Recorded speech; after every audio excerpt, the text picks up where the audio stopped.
everyone, welcome to Wednesday on Wealth. I am CA Priyanka Cheruval.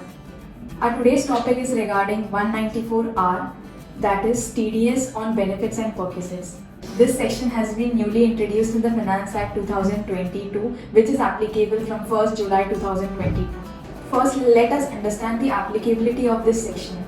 So in case you are earning income other than salary, then this section will be applicable to you. Any perquisite which is received in cash or in kind will be liable for this section.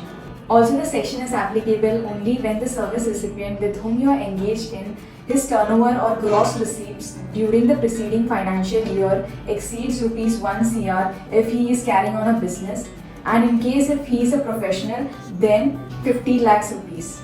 Now let us understand the limit of this section.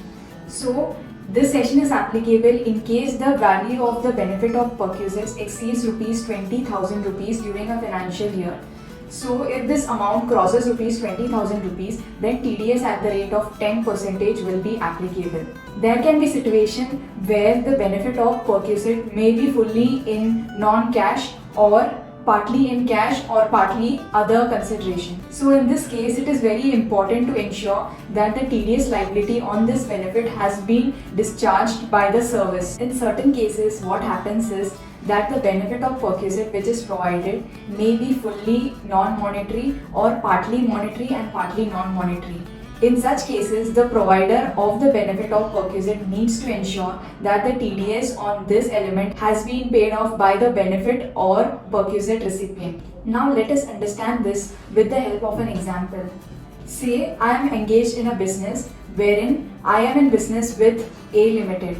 A Limited provides me rupees 1 lakh as a professional fees, and over and above that they provide me, for example, say gifts like gold coins, free trips, laptops, televisions, etc. So in this case, 194R will be applicable on the gift component which is provided to me over and above the rupees 1 lakh consideration by A Limited. We will now understand the implication of section 194R on the basis of the example just discussed by us. Before, any non-cash consideration received by us was not specifically required to be disclosed in the return of income, and in many cases what we used to do is that we never used to account this in a return of income. But after introduction of section 194R, what is going to happen is that the payer, as he will be liable for deducting the TDS, the same will be reflected in our 26AS.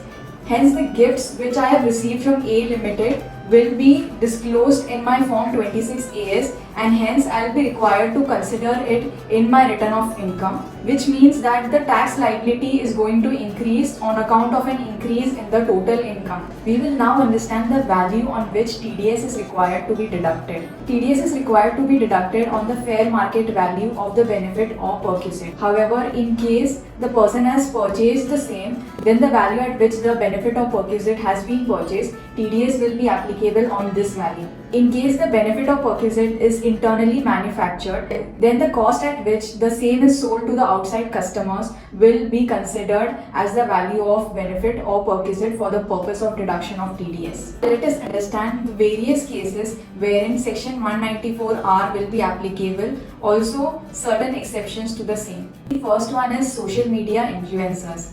We have seen a lot of situations wherein the company offers to their brand ambassadors the products like mobile, car, laptops, etc. This is done basically because the company wants the brand ambassador to first personally use the products, and then they will be in a better position to convey their experience to the general public. In case these products are retained by the brand ambassadors, then section 194R will be applicable. However, in most of the cases, it is returned back to the company. Hence, in this case, 194R won't be applicable. In many cases, we have seen that sample products are being distributed to the doctors who are employee of an hospital. So in this case, section 194R will be applicable and TDS will be deducted on the hospital. Just because the doctor is an employee of the hospital, the tax will be deducted by the company in the name of the hospital, because the benefit and perquisite which is provided to the doctor is just because the doctor is an employee. Next case is reimbursement of out-of-pocket expenses. Let us understand this with the help of an example. So say I'm a consultant who is engaged with A Limited and I'm providing consultancy services to them for which 5 lakh rupees is charged as a consideration.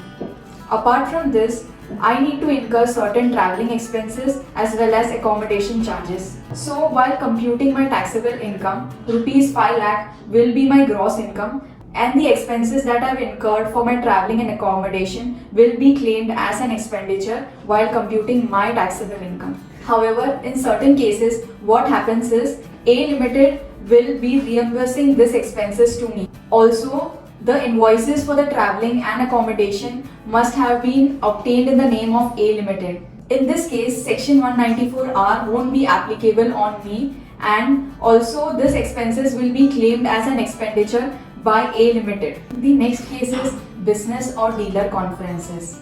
Many a times a company organizes business or dealer conferences wherein it tries to educate its dealers or customers. Such conferences are not liable for Section 194R.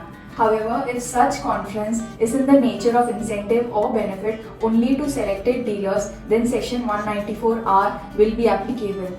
For example, say out of 1000 dealers, 100 dealers were selected just because they have achieved certain targets, then Section 194R will be applicable on these selected dealers. Further, in the following 3 cases, the expenditure would be liable for Section 194R as it will be assumed that it is a benefit or perquisite provided to the dealer. The first case is where the expenditure is attributable to a leisure trip even though it is part of the business trip.